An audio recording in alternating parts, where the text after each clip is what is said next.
সিনেমার সারাংশ।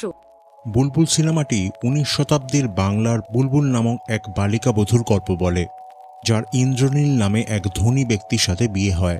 ক্রমেই বুলবুলের সাথে ইন্দ্রনীলের ভাই সত্যের এক গভীর সম্পর্ক তৈরি হয়।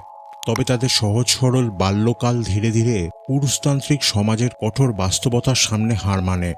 ক্রমেই বুলবুল অবহেলা, অত্যাচার এবং আদর্শ স্ত্রী হয়ে থাকার কঠোর নিয়মের সম্মুখীন হয়। কিছু বছর কেটে গিয়েছে। সত্য বাড়ি ফিরে জানতে পারে গোটা গ্রামের মানুষ একটি ডাইনির ভয়ে আতঙ্কগ্রস্ত হয়ে পড়েছে। একের পর এক মৃত্যুর পরে সত্য তদন্তে নেমে তার পরিবারের বিভিন্ন গোলমালের কথা এবং গোপন অতীত উন্মোচন করে।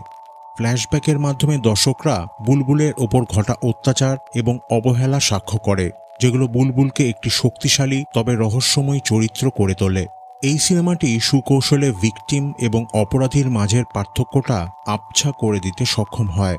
দীর্ঘদিনের পীড়া এবং পুরুষতান্ত্রিক সমাজের দ্বারা কণ্ঠরোধের কারণে বুলবুল ক্রমেই আতঙ্কর সাথে সাথে মুক্তির প্রতীক হয়ে ওঠে। এই সিনেমাটি নারী সশক্তিকরণ, লাগামহীন পুরুষতান্ত্রিক আধিপত্য এবং অভাবনীয় নিপীড়ন সত্ত্বেও মানুষের আদম্য মনের জোরের বিষয়কে অন্বেষণ করে।